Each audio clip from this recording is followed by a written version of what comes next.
Hey gang, I am Natalie Diaz, founder of Twiniversity, author of What to Do When You're Having Two, mom to Anna and John, wife to John, daughter of Camille and Eddie, mother of twinnies. I have a lot of titles. Oh, and I forgot one of my favorite, our Beast Betty's mom. Today we're back with the classic Twiniversity segment called Ask Nat. If you haven't figured it out, I'm Nat, and guess what happens? I'll give you a wild guess. I'll hold. Yep, you ask me a question and I simply answer it. That's how this goes. Who's ready to play? Okay, let's get to our first question. Any tips or suggestions on how to make 21-month-old toddlers eat their meals? Lately, I'm having a hard time feeding them. They don't want to sit on the high chair and they just start crying. They hardly eat one good meal in a day. All right. Let's get to this problem. I have a few questions here. Don't you love how you ask a question and then I ask you questions back? It's almost like a give and take. A kimasake mamasa mamakusa is what this seems to be. What I would say is there a problem with their high chair? What type of high chairs are you using? Are they comfortable in the high chair? Is anything pinching them in their high chair? Are you using a 5-point harness high chair? Is it a space-saving high chair that sits at the table? Have you ever thought about, instead of giving them a meal, having a meal with them? So many questions, so little time. Where do we go? Let's break it down. First thing, let's talk about cuisine, mon ami.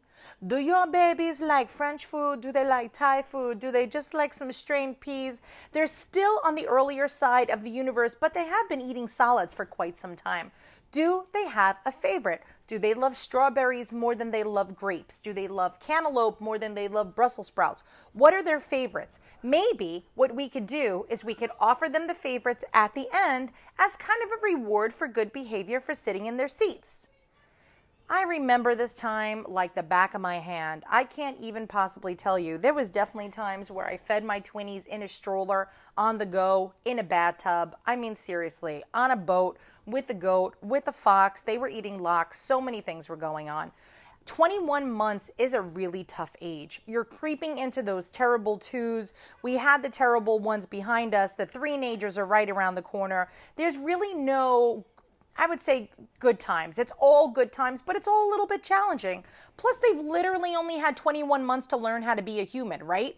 So here's what I would do. Instead of having mealtime for the twinnies, have mealtime as a family. Sit down with them, give them their foods that are in front of them, and sit down in your chair and bring the high chairs to the table, or their space-saving high chairs to the table, and just have a conversation. And instead of making the meal the focus, make the socialization the focus. Take the focus off the Brussels sprouts. Take the focus off the strained carrots. Put the focus on, this is family time and we eat and we get to spend time together. Read a book. I'm not saying necessarily do a puzzle, but maybe do a puzzle, maybe do some flashcards, but something that's going to distract them to take that stress out of the situation, right? Because that's what it could be. Eating time can be a little bit stressful, and stress breeds stress, and more stress breeds more stress. So it turns into this constant rotation of battles with these twinnies.